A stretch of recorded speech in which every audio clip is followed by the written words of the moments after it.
Hello, hello, hello, hello. How are you? This is the Heart Property Managers. Our YouTube channel is now up and running. It took me a bit of time to figure out. It's still taking me time to figure out how to do these videos.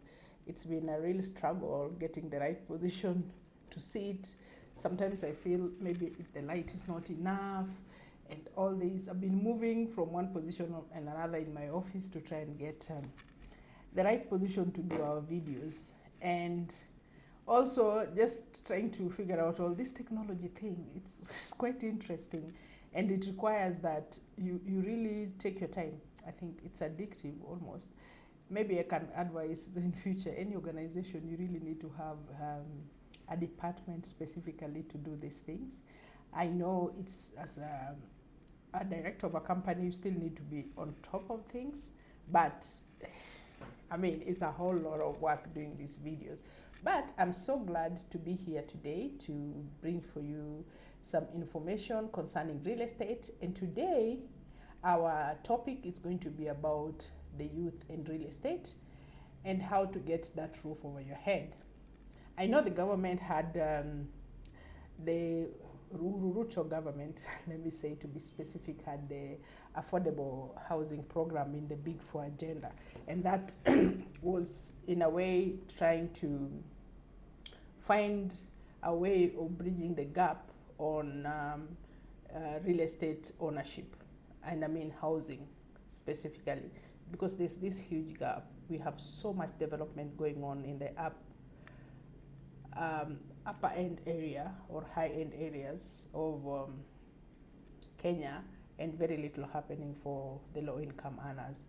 And with that, I mean, from a real estate agent point of view, there's a lot of development going on. And of course, if you look at areas like Kilimani, Kileleshwa, Runda, Westlands, the price of land is so high. And of course, most of the time, developer pass on that cost of land to the buyers. So you'll find apartments are really expensive.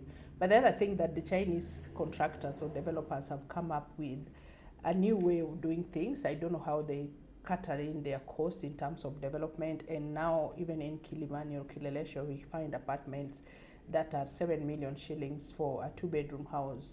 You get bed sitters for students, so parents who want to purchase properties for their children who are still in university. Probably the university accommodation is too expensive. They've resorted into buying the bed sitters, which eventually, even if you rent them, they still get you very good income. So we talk about affordable housing, and one of the issues, like I've mentioned already, is financial constraints, that many people would want to own houses, but then again, how much do you need to own a property? Apart from just being told you pay 10%, if you are buying a property, for example, in Syokimau, it is worth 5 million, which seems like, if it is well spread, is some good amount of money.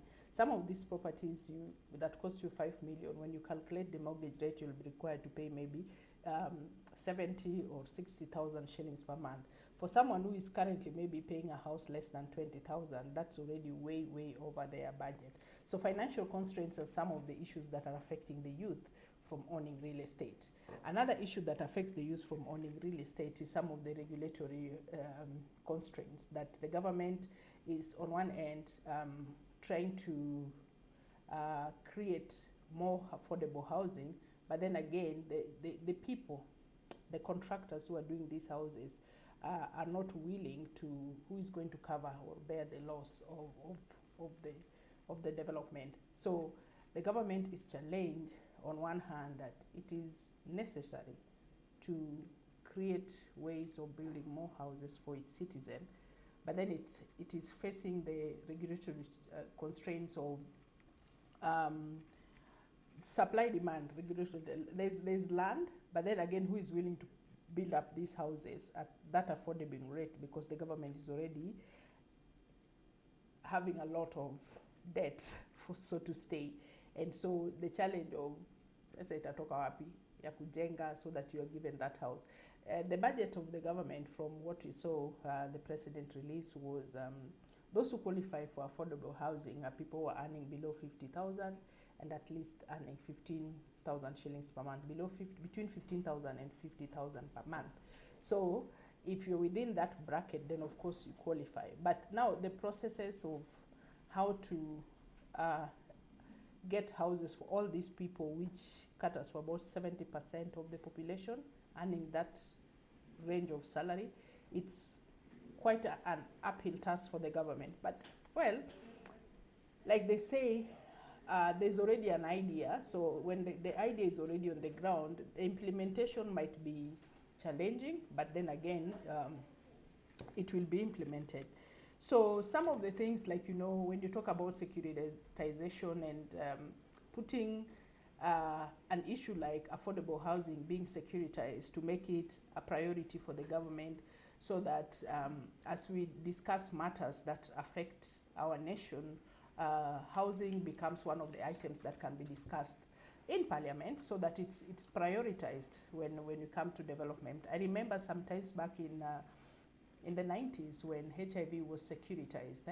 So it was prioritized. It became one of the issues that was given, they say in Kiswahili, kipaumbele when it comes to development. So housing has become one of those issues that it requires to be given priority, because as we continue to develop, the demand for housing is growing on a daily, but then very few people are able to afford those houses. The mortgage rates are still high, between 11 to 17, depending on which bank.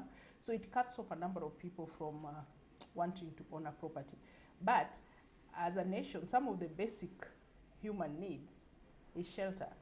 That's why it appeared under the Big Four agenda of the previous government, the outgoing government, to make sure that at least Kenyans can be able to afford a roof over their head.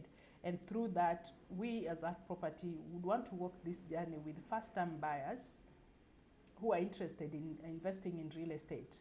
From us, I think we can advise, if you can't afford to buy a house, then buy land. Most of the areas, subdivided properties outside Nairobi, you'll find land being sold at 300,000, 200,000, 50 by 100. You can buy land and then wait, maybe build, or probably future sell it, but still it's an investment in real estate. If you have not started, I mean, it's never too late to start investing in real estate. Just contact a relevant or a good real estate agent, a registered real estate agent, find a good lawyer. Don't listen to the adverts, that's not enough. What is being said on radio, what is being used on the flyers might not be the information you need. The information you need is what you'll get from a surveyor, from a real estate agent, or from a lawyer. So from us, we are for the affordable housing because we know it's one of the basic human needs. And a good housing for anyone is just improving human dignity. So we support it, and we believe that we can contribute in our small way to ensure that you have the information that you need to give you that dream house that you want. Not just for a few, but for all Kenyans. So continue subscribing, hit the subscribe button, follow us, give us a thumbs up, and importantly, make sure you comment so that we can get your views on some of the topics you want us to discuss going forward. So from all of us, I mean, we'll be making more videos, and thank you very much.